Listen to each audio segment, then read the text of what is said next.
From the PEP Radio Newsroom, this is the News Blast for this hour. HuffPost is reporting that senators have made five big changes to the One Big Beautiful Bill to help sway some Republicans who don't want to vote on the measure just yet. Just before midnight on Friday, Senate Republicans released draft text of President Donald Trump's Big Beautiful Bill, which they are planning to begin voting on as early as Saturday afternoon under a special fast-track reconciliation process that avoids a filibuster. The massive 940-page bill, which isn't final, contains big cuts to social safety net programs meant to offset part of the cost of over $4 trillion in tax cuts and spending on defense and border security. It doesn't cut as much in spending as the House passed legislation, but it borrows far more over 10 years and still contains some huge policy changes. The bill is the largest reduction in government spending in recent memory and is a down payment on fiscal reform, Senate Budget Committee Chairman Lindsey Graham, a Republican from South Carolina, said in a statement. The Big Beautiful Bill contains all of President Trump's domestic economic priorities. By passing this bill now, we will make our nation more prosperous and secure. Several Republican senators have said they are not yet prepared to vote on the bill, including Tom Tillis of North Carolina and Ron Johnson of Wisconsin. So GOP leadership may need to make more changes to get the 50 votes necessary to advance the measure and pass it by Trump's self-imposed July 4th deadline. After the Senate parliamentarian ruled earlier this week that major Medicaid cuts in the bill violate the chamber's rules governing reconciliation, Republicans reworked the provisions dealing with the so-called provider tax states used to help pay for Medicaid costs. They included a one-year delay to the cuts to satisfy concerns from a group of senators, including Tillis and Senator Susan Collins of Maine. The Senate draft also includes $25 billion to support rural hospitals harmed by the cuts, up from an initial $15 billion in a bid to ameliorate Senator Josh Hawley, the Republican from Missouri.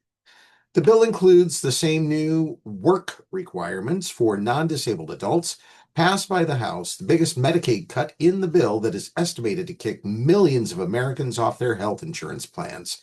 After a huge backlash from hunters, fishers, and conservatives, Senator Mike Lee, a Republican from Utah, revised his plan for the sale of up to 1 million acres of public lands in 11 states across the American West. The bill would require putting up for auction 0.25% to 0.5% of land managed by the Federal Bureau of Land Management within 5 miles of a population center numbering 1,000 people or more, excluding all national monuments and Forest Service lands. Lee has argued that the sale of public lands would increase the availability of affordable housing, but critics of the bill have called it a giveaway to special interests that would replace public lands with vacation homes, ski villas, and other luxury real estate. Included in the bill is a major repeal of renewable energy tax credits for wind and solar that was passed by Congress in President Joe Biden's Inflation Reduction Act. Some Republicans pushed for a less drastic rollback of the funds that are to finance big energy projects in their states, but the provisions hew more closely to the House bill in a nod to demands from the conservatives in the lower chamber. The bill also imposes new taxes on wind and solar industries. Democrats said the new changes would make the cost of energy more expensive for millions of Americans. At the behest of big oil in the dead of night, Senate Republicans released a new version of their, quote, Big Beautiful Betrayal that retroactively raises taxes on energy. Senate Minority Leader Chuck Schumer, a Democrat from New York, said in a statement, Republicans want to jack up your electric bills and jeopardize hundreds of thousands of jobs, all so they can give billionaires tax breaks. The bill imposes more than a dozen new or increased fees on people seeking asylum or temporary protected status in the United States, an attempt to essentially price people out of being able to seek refuge in the United States from violence in their home countries.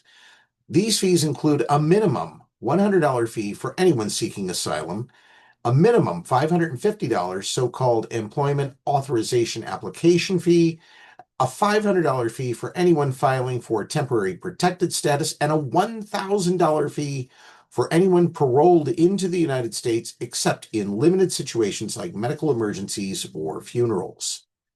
The bill also provides nearly $30 billion in new funding to Immigration and Customs Enforcement, or ICE, for things like, quote, promoting family unity by detaining alien parents with their children, end quote, a euphemism in the Senate Judiciary Committee's overview of the bill for detaining children born in the U.S. with their parents who were not born in the United States.